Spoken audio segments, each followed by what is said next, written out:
Hi friends, welcome to tasty castle. ఈరోజు మన ఛానల్లో చూడబోయే రెసిపీ గోధుమ పిండితో చేసినటువంటి సున్నుండలు.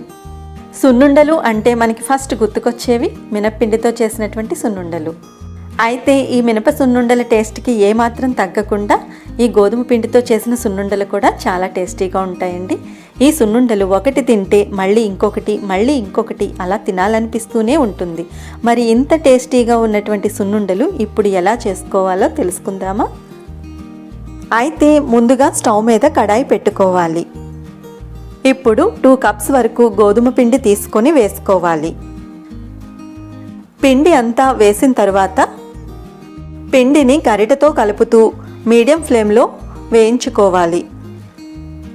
మనం పిండి మాడిపోకుండా దానిలోని పచ్చిదనం తగ్గి కమ్మని వాసన వచ్చేంత వరకు కలుపుతూనే వేయిస్తూ ఉండాలి. ఈ పిండి వేగడానికి 5 లేదా 6 నిమిషాలు పడుతుంది. మీడియం ఫ్లేమ్లో పిండి మాడిపోతుంది అనిపిస్తే మనం లో ఫ్లేమ్లో ఉంచి వేయించుకోవాలి. గోధుమ పిండి కమ్మని వాసన వస్తుందండి. నెక్స్ట్ మంచి కలర్ కూడా వచ్చింది. ఇప్పుడు మనం స్టవ్ ఆఫ్ చేసుకుందాం. పిండి వేడిగా ఉన్నప్పుడే మనం వేరొక ప్లేట్లోకి పిండిని వేసుకోవాలి. ఇలా మొత్తం పిండి అంతా వేసిన తర్వాత ఇప్పుడు దీనిలో 3 టేబుల్ స్పూన్స్ వరకు మిల్క్ పౌడర్ వేసుకోవాలి. మనం ముందుగా 1 కప్ షుగర్ తీసుకొని మిక్సీలో మెత్తని పౌడర్లా చేసి ఆ పౌడర్ని ఇప్పుడు ఈ పిండిలో యాడ్ చేసుకోవాలి. 1/2 టీ స్పూన్ ఇలాచీ పౌడర్ వేసుకోవాలి. ఇవన్నీ కలిసేలా బాగా కలుపుకోవాలి. పిండి వేడిగా ఉన్నప్పుడే వెంటనే ఇవన్నీ వేసుకుని ఇలా బాగా కలుపుకోవాలి. అయితే నేను మిల్క్ పౌడర్ యాడ్ చేశాను కదండి. ఈ మిల్క్ పౌడర్ వేయడం వల్ల సున్నుండలకి మరింత టేస్ట్ పెరుగుతుంది. ఇప్పుడు ఇలా కలిపిన పిండిని ప్లేట్లో ఒక ప్రక్కగా పెట్టుకోవాలి.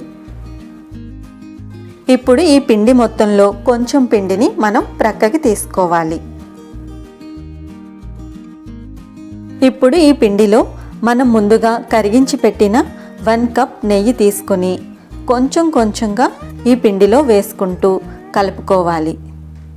నెయ్యి వేడిగా ఉండాలి. అయితే మన చేతికి సరిపడినంత వేడి ఉండాలి.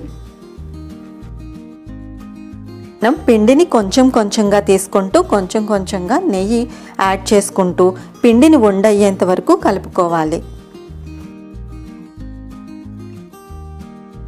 మనకి పిండి ఉండలా అయ్యేంత వరకు నెయ్యిని యాడ్ చేసుకుంటూ ఉండాలి.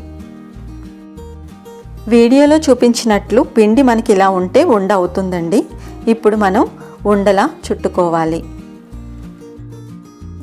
ఇప్పుడు మనకి నచ్చిన సైజులో కొంచెంగా పిండిని చేతిలోకి తీసుకుని ఇలా వీడియోలో చూపించినట్లు చుట్టుకోవాలి. మనం సున్నుండని సాఫ్ట్గా ఇలా చుట్టుకోవాలి.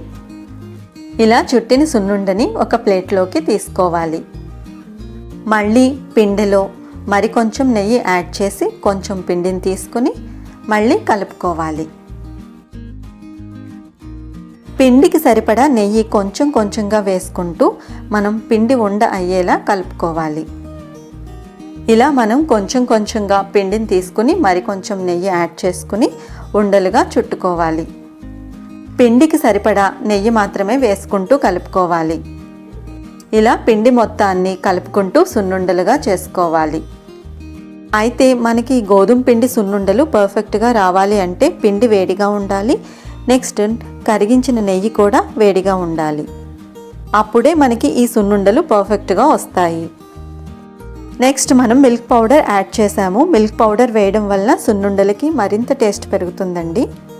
అయితే మన వద్ద మిల్క్ పౌడర్ లేకుంటే మిల్క్ పౌడర్ని స్కిప్ చేసి కూడా సేమ్ ఇదే ప్రాసెస్లో మనం సున్నుండలు చక్కగా చేసుకోవచ్చండి. మనం ఇలా చేసిన సున్నుండలని కొంచెం సేపు గాలికి ఆరనిచ్చి ఆ తర్వాత ఎయిర్ టైట్ కంటైనర్లో స్టోర్ చేసుకుంటే 10 లేదా 15 రోజుల పాటు ఫ్రెష్గా ఉంటాయి. నేను చెప్పిన టిప్స్ అన్నీ ఫాలో అవుతూ మీరు సున్నుండలు చేసినట్లయితే గోధుమ పిండి సున్నుండలు చాలా పర్ఫెక్ట్గా వస్తాయండి. ఈ వీడియో కనుక మీకు నచ్చినట్లయితే లైక్ చేయండి, షేర్ చేయండి. ఇటువంటి మరిన్ని వీడియోస్ కోసం మా ఛానల్ని సబ్స్క్రైబ్ చేసుకోండి. And thanks for watching.